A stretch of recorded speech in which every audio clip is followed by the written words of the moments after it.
Hello and welcome to the Race and Rights Podcast. This is Sahar Aziz, Distinguished Professor at Rutgers University Law School and Director of the Rutgers Center for Security, Race and Rights, also known as CSRR. You can learn more about the center by visiting our website at csrr.rutgers.edu or following us on Instagram at RutgersCSRR or on Twitter, Facebook, and TikTok at RUCSRR.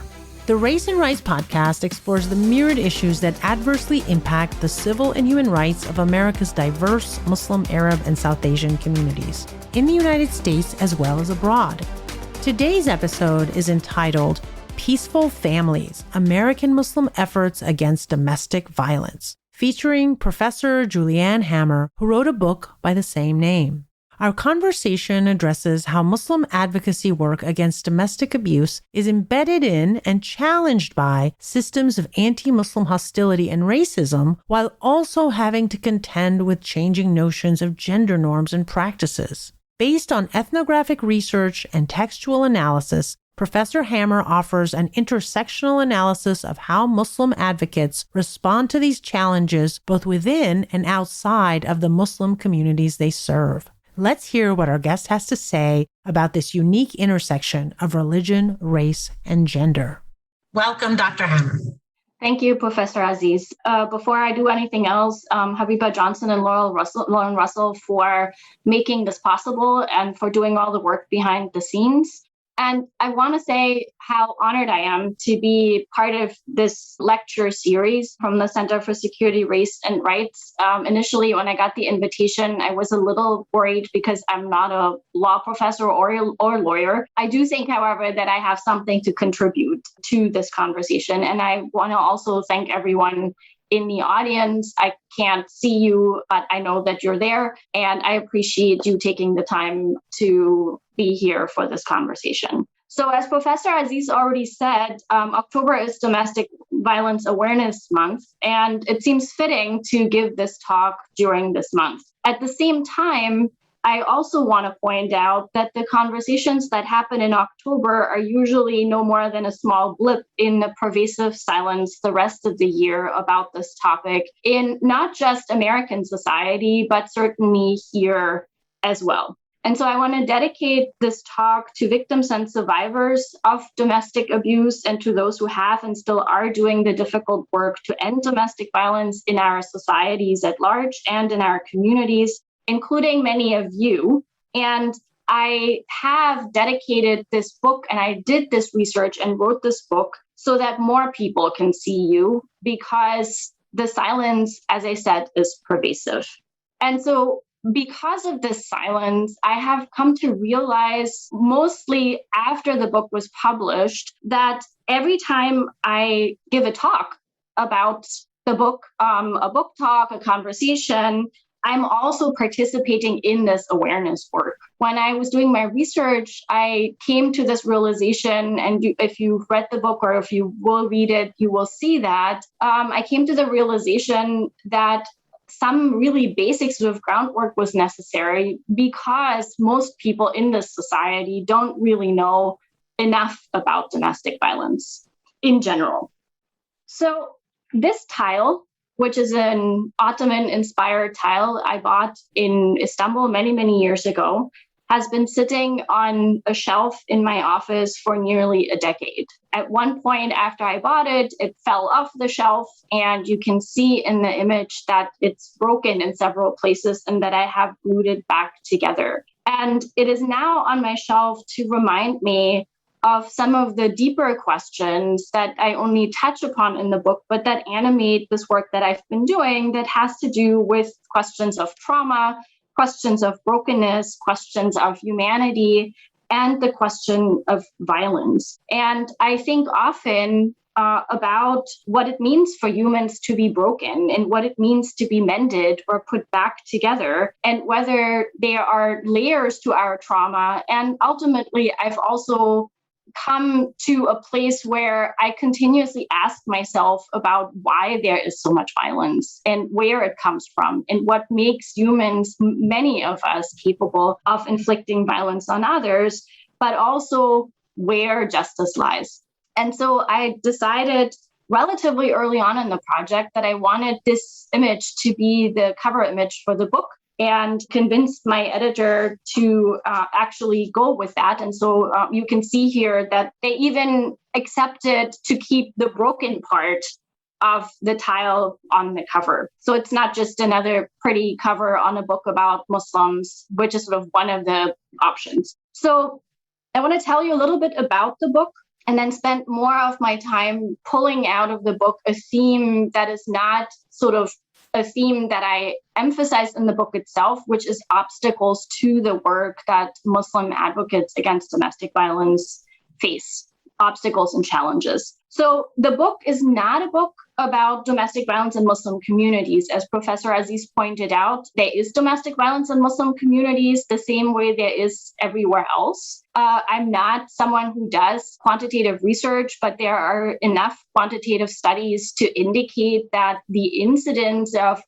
domestic abuse in Muslim families in the US context, at least, is on par with that of the rest of society. That's an important point to make. I also want to make the point that statistics are a terrible thing when they become necessary in order to convince us that something is wrong with our societies. So, and there's a little tiny section in the introduction to the book where I talk about how important statistics are for advocacy work, while at the same time being really concerned about what our threshold is. If it's the current numbers are something like 1 in 3 or 1 in 4 women in particular experience domestic abuse in American society at some point in their lifetime, would it be okay if it was 1 in 10? Would it be okay if it was 1 in 20? So the statistical approach works comparatively, and that is important. So making this point that domestic violence doesn't happen more often and differently in Muslim communities is an important point to me. But what the book actually focuses on is efforts against domestic violence. And I can't tell you how hard it has been to get that particular point across, because what people generally hear is domestic violence in Muslim communities and not what I actually focus on. I want to show you, this is very sort of a very full slide, and I apologize. This is the table of contents. It tells you something about how much I like columns in my chapter titles. So there is something interesting, and then there's something that's actually descriptive about them. And I set up the book in this particular way, thinking about something that I now have some concerns about, that is something along the lines of what's happening outside of Muslim communities and what's happening in Muslim communities. And so it moves from what here is chapter 2, mediatized debate. So the way in which domestic violence in Muslim communities is perceived by media, to several chapters that look at how awareness work in Muslim communities is done, who the advocates are that are doing this work, what role religious leaders and scholars play, what the work of service providers looks like, but also who they are, and then move sort of back outwards to think about the ways in which Muslim advocates work with the mainstream and interfaith anti-DV organizations. And then in the last chapter, which is not really a conclusion, I tried to think about where this work might be going in the future. So Professor Aziz has already pointed out, so 6 years of ethnographic research. The book in all took 10 years to write, and there are quite a few reasons for that. One of them was how difficult it was to do this work. I think of it as third level trauma, and that's nothing compared to what the advocates themselves experience. But it was also difficult to watch unfold how this works take place. And so I already sort of mentioned it, but I want to make it the 3 bullet points that we all love so much. So I have divided the work that I see Muslims do against domestic violence in 3 distinct areas. One is raising awareness of domestic violence, domestic abuse patterns, the existence of it at all in Muslim community contexts. The second one is to provide direct services to victims and survivors. And the third one is to educate in the book regularly call the mainstream. So offer education on the particularities of Muslim communities, Muslim victims and survivors, to law enforcement, to legal professionals, and to mainstream anti-DV organizations and services. And obviously, nothing in life is really that neat. So many of the organizations and networks and individuals that I looked at did more than one of those things. There is a pretty big distinction between any kind of educational and awareness work and providing direct services, also in the way in which direct service work typically has to be more localized. And quite a few of the organizations I look at that do awareness work do so nationally, or at least with a wider sort of outreach possibility. One thing to say about the book, and I don't think that's good for advertising, but I think it needs to be said, is that it is the case that quite a few of the organizations and many of the individuals that I focus on in the book either no longer exist or have reshaped themselves in really dramatic and profound ways. I start the book with this discussion about shifting landscapes because one of the things that I found was that, and I will talk about the reasons a little bit later, but this work is unstable. The organizations are unstable. The work that's happening is in a continuous state of instability because of very particular obstacles and challenges. One among them is burnout, is sort of like an inability for individuals in particular to do this work over long periods of time. And I can't say this often enough. This research project and this book writing has left me in absolute awe of the people who do this work at all for any period of time. It is soul crushing. It's incredibly difficult. Even on my sort of third level looking at it, I can tell you that I don't look at people the same way I used to before I did this work. So I want to focus on these obstacles and see if we can end, and that's where I would like to have a conversation as well, where it makes sense to aim critique here. One of the things that runs through the book is a question that I kept asking myself and that I still often ask myself, including yesterday when I was preparing for this, is what's the point of this kind of research? What sense does it make to develop a critical analysis? And I want to emphasize critical here. So my question is, where does critique make sense, and who or what does it make sense, and is it ethical to critique? So I want to keep that sort of as a thread here. And start with, and that's not surprising, and it is sort of part of the theme of the lecture series, as well as of the focus of the Center for Security, Race, and Rights.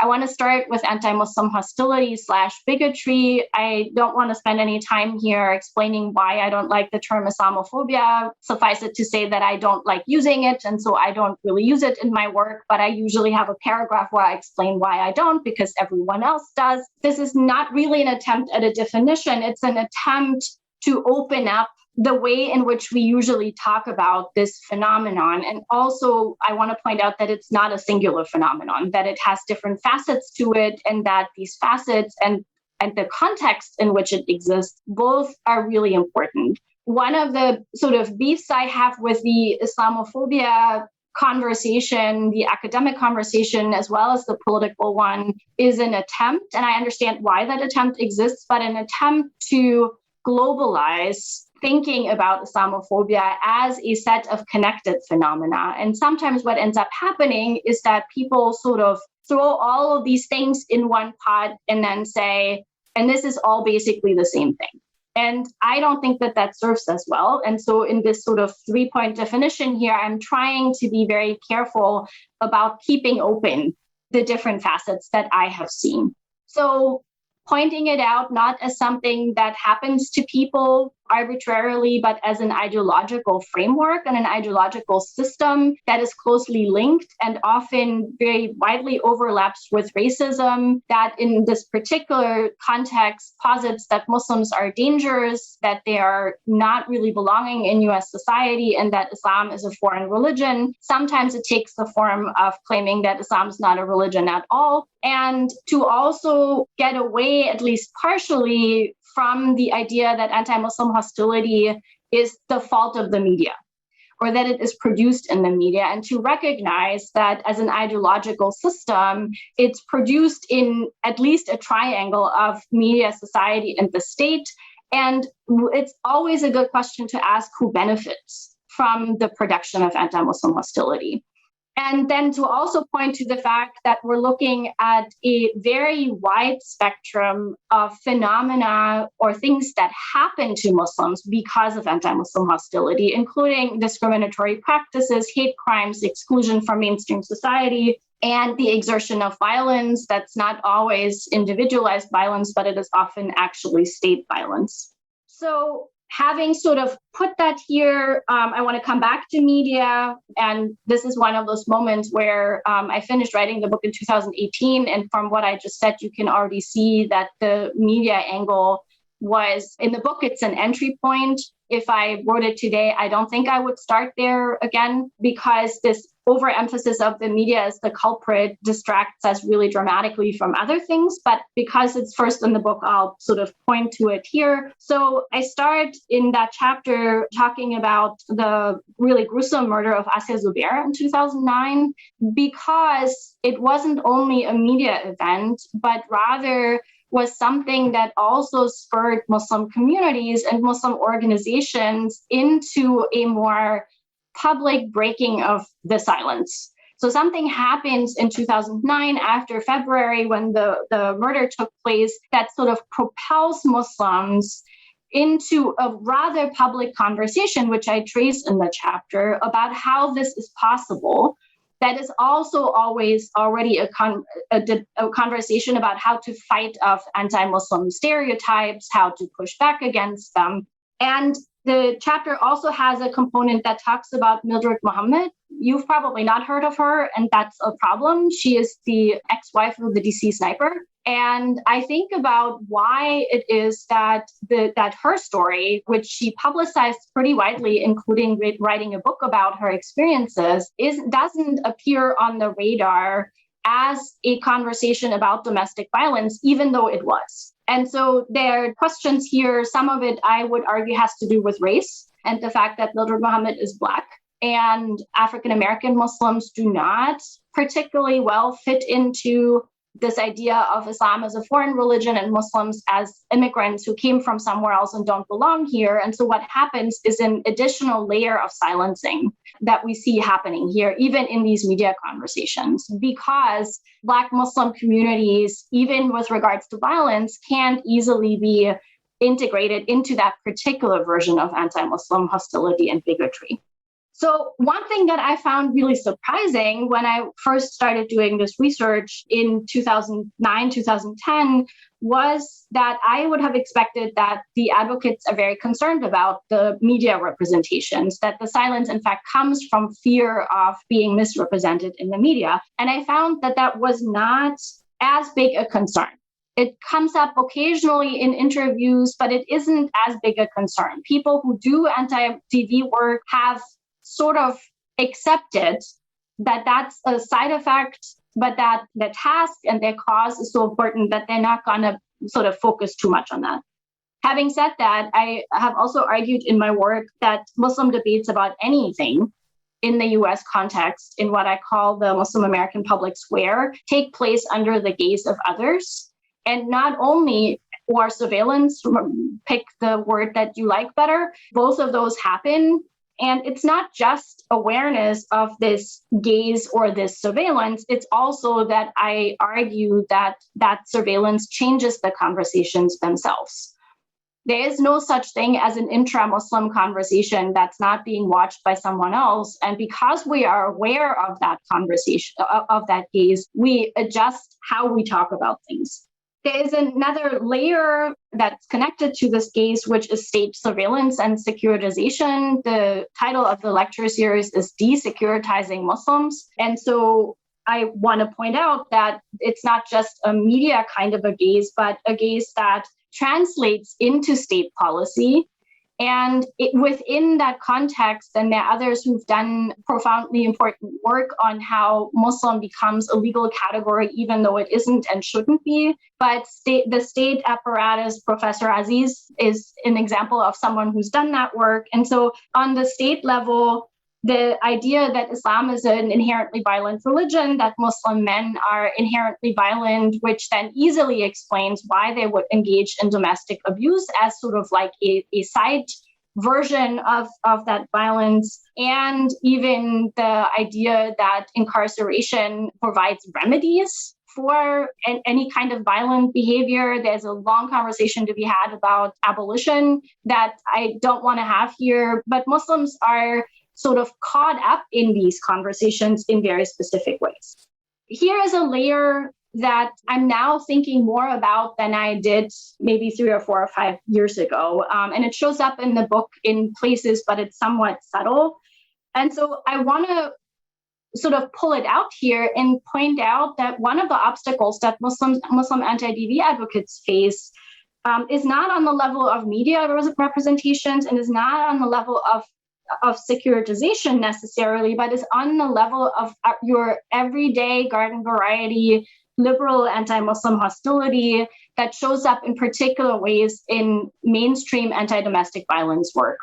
Part of this that I don't have time to talk about right now that has to do with feminism, whose feminism informs especially domestic violence work. But there is, and it's very clear from interviews with advocates, there's plenty of general racism in the mainstream DV movement. It excludes people of color and others people of color in specific ways. But there is a special corner that's reserved for Muslim work against domestic violence that has to do with seeing Islam itself as a problem, and even to, and this is a move I've seen many, many, many times in the literature, to basically exceptionalize even DV in Muslim communities. Domestic violence in Muslim communities, according to the mainstream, is not the same it is in other communities. And I mean, just, like sort of tiny pointing towards the enduring debate about so-called honor killings that are like one way in which this conversation shows up. Similarly, and somewhat different, even in interfaith work against domestic violence, where you would think that people come together, religious communities have in some ways similar experiences of being excluded from mainstream work. And even here, we see the same kind of othering or a similar kind of othering of Muslims and exceptionalizing of Muslim communities that just don't work in the same way all other communities work. And you can imagine how people who are already basically fighting the tide and are struggling on all levels have to, in addition to that, also tread in particular ways in these broader efforts in order to participate at all. I could give an entire talk and will somewhere else about the problem of funding and how anti-Muslim hostility affects access to resources. There are other things that affect access to resources in Muslim community contexts. I'll come to that in a second. But any access to mainstream funding, including state funding, like state level funding, federal level funding, and the ways in which Islam and Muslims are exceptionalized as religious communities that are different from other religious communities is one of the major obstacles to continuing to do this work. So I wanted to show you this. You don't have to read all of it. So this is a Facebook post from Imam Khalid Latif, and then Sohaib Webb reposted it. I'll just sort of say I took out some stuff that's a little bit of a sort of graphic set of descriptions of particular people who have reached out to the Islamic Center at NYU and Pillars of Peace, these organizations that Khalid Latif is involved with. And then it immediately goes to a fundraising pitch. And there's nothing principally wrong with that. Don't get me wrong. What it doesn't do, and that's a total failure on their part, is mention that there are, in fact, organizations in New York City that are already doing this work. So here we have an example, and this happens all the time, of someone who is relatively well known in a particular community context, using their social media clout and their influence in the community to raise funds. And note, there is absolutely no explanation here for how these funds are going to be used when there are organizations that are set up to do this work that are constantly struggling to get any kind of money. So I was very frustrated by this post. And then one person in the comments linked an organization in New York, ASIA, that sort of to say, well, you could send your money there. And everyone else was just appreciating Imam Khalid Latif and then Sohaib Webb by extension. The silence in Muslim communities, I think, has many different sort of sources and reasons. I also want to say, because at least my university is currently pretending that the pandemic is over or never really happened. One of the things that we didn't even have time to talk about in processing all of our personal traumas and all of our sort of other societal traumas is the fact that a crisis situation like a pandemic increases incidence of domestic violence many, many fold, while at the same time cutting off victims and survivors from vital services, right? So an organization that can't see clients in person anymore, funding drying up because funding for everything has dried up, all of that has created a completely overlooked DV crisis, not just in Muslim communities, but certainly also in Muslim communities. And I'm at a loss what else to say about it, but I think it is really important to say it every time we get a chance, to say what is happening with that. Where are these organizations at? Who has funding? What are we doing to recognize that that's one of the many unfortunate and terrible side effects of a situation like a pandemic? I mean, lockdown is the quintessential sort of crisis situation, right? And certainly was for many families. Silence in Muslim communities has to do with discomfort, has to do with an unwillingness that, by the way, I see everywhere else. None of my colleagues in my department want to talk to me about domestic violence, even though they know I'm an expert, or maybe because they know I'm an expert. It's that we don't really want to face the fact that we all know abusers and that we all know victims.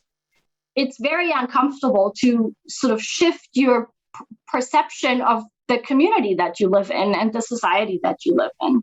And the second reason, I think, is that communities and individuals in communities are afraid that if they acknowledge that it exists, they will somehow be called to do something about it. And one of the things that I have sort of relearned over and over again is that domestic abuse, like sexual abuse, is very messy. It's not as simple as here's an abuser and here's a victim. It's usually much more complicated, and many more people are sort of connected to the problem. And that makes it a scary thing to try and address the issue. Sometimes it's sort of addressed as something that happens elsewhere. That's its own silencing, right? To say, yes, we're going to talk about it, but we're going to pretend it's not happening in our community. It's these other people who have this problem. And then something that I didn't want to focus on today, but that's clearly a really important big focus in my work generally, is that talking about domestic violence means talking about marriage. It means talking about family. And that means having to talk about rapidly shifting gender and sexual norms in American society and by extension in Muslim communities. And this is, in my experience, a conversation that many Muslims aren't willing to have because it is rather scary to see how quickly these practices have changed and how hard it is to adjust norms in that direction. Here's the F word again. Feminists are not universally loved in Muslim communities, and talking about gender and gender norms and changing gender norms outside of sort of feminist approaches is its own set of issues. And sort of end with something that is, for me, an enduring question that has to do with that I see and that I talk about a lot in the book, which is that ending domestic violence is a vision, right? So the idea here is to not have people abuse other people in the context of intimate relationships and families, Muslim ones in particular. And one sort of really sad fact is that neither DV-related legislation introduced in the United States in the 1970s and 80s, the Violence Against Women Act in 1994, and the constant debates about whether to renew it, none of those things have dramatically changed incidents of domestic abuse in any context, including in Muslim ones. And so there is really this question here about purpose. And that then by extension, so for me, raises the question of who and what am I critiquing, right? So like, what is the point of writing a book that looks at Muslim shelters, for example, and says that that's probably not the best use of a community's funds, which is something that I take a pretty strong stand on in the book. So how do Muslim DV advocates meet their communities where they're at, in a place where they don't want to talk about marriage crisis, or they do, but they don't want to talk about feminism, or they don't want to talk about marital equality? And how do advocates and activists sort of define the work that they're doing when they're really immediate needs, right? So like some of these bigger conversations are only possible in a place like my book, but not in the context where advocates and activists are actually doing their work. And so I want to end with a question for everyone. So, which is sort of, what can we do? We, the people who are here today, to participate in removing some of these obstacles that I have described. And the last sentence is going to my admiration for advocates again. So in the face of these obstacles, and that's an incomplete list of the challenges and obstacles that I have identified, it's nothing short of totally amazing that any of this courageous and life-saving work happens at all. And so my question to you is, what is it that we can do to address one or the other of these challenges and obstacles? Thank you. Thank you, Dr. Hammer. Thank you very much. There's a lot there to unpack for that. And I will just kind of start the conversation and ask you some questions to give you a chance to unpack more of what's in your book. So one of the critiques of the modern era vis-a-vis race is the critique against identity politics. And there's obviously a culture war going on right now between so-called colorblind analysis against critical race theory and race consciousness.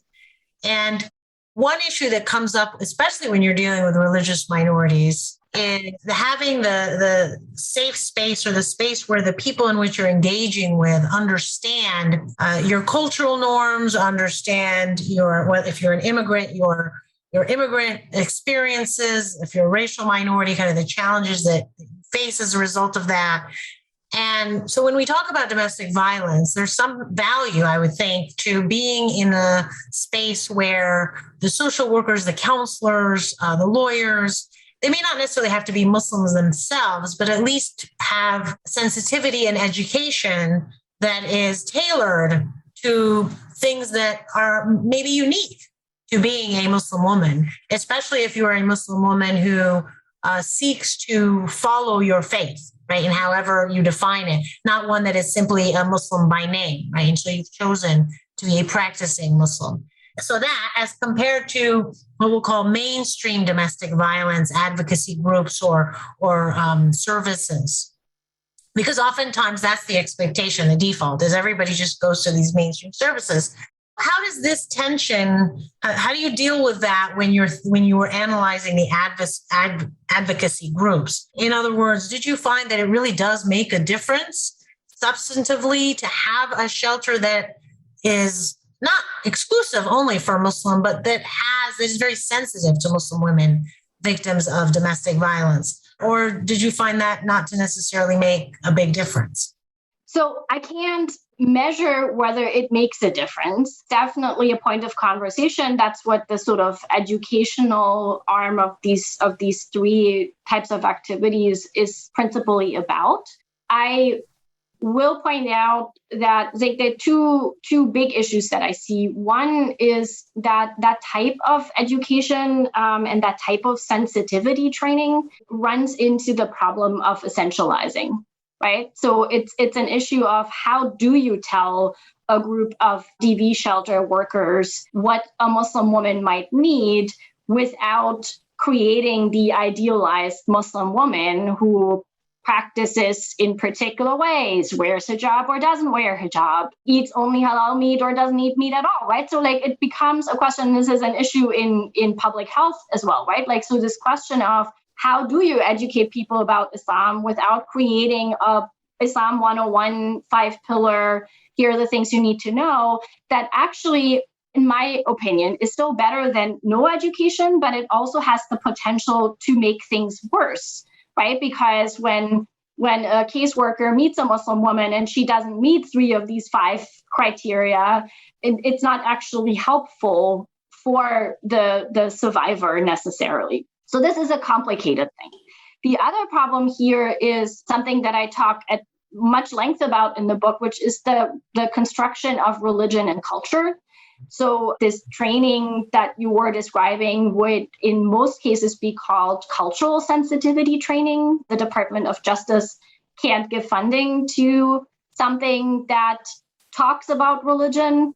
And there are plenty of stories about like sort of bifurcating trainings so that the DOJ funding can stay in place. And then Muslims become a cultural entity. And then, the question becomes, whose culture are we going to be talking about? Like which Muslim culture? And then that's sort of paired with an internal Muslim conversation about the difference between religion and culture, between Islam and culture, where culture primarily becomes the culprit for why domestic violence happens in the first place, because Islam can't be the culprit, right? Like Islam can't be, or Islam, culture is a better roadblock. There are plenty of advocates that recognize that you can use Islam in order to justify domestic abuse, but there is a tendency to say it's culture. That's where this comes from. This is why it's happening. It's not built into Islam. Islam is against domestic violence. Other pamphlet says that, right? And so that tension sort of makes it complicated to then translate into this sort of external, wider mainstream context. So I'm not advocating that we shouldn't do cultural sensitivity things. Anything is better than nothing, but it is that's an area where I would like to think that scholars have a role to play in saying, I'm looking at this, here's the pattern that I'm seeing, and here is how you can at least like sort of create pamphlets that are aware of this as an issue. I'm a big believer, I do a lot of public outreach talking myself, and I'm a big believer in just putting it on the table and saying, listen, I could give you this talk about how to work with Muslim clients, but I also want to put this disclaimer here that I'm really uncomfortable with you walking away with 5 pillars or some kind of, here's what you need to know, and now you're going to be culturally sensitive. And that's not even to mention, and you brought it into the question, that's not even to mention that, of course, racism doesn't respond to cultural sensitivity training, right? So like it's so embedded that, and the ways in which racist attitudes to people who look different and are different potentially works out how it expresses itself isn't something that you can address by explaining, halal meat. It's so much more deeply embedded that a lot of it has to be self-reflection training, right? Like sort of thinking about why difference is perceived as otherness and otherness as negative.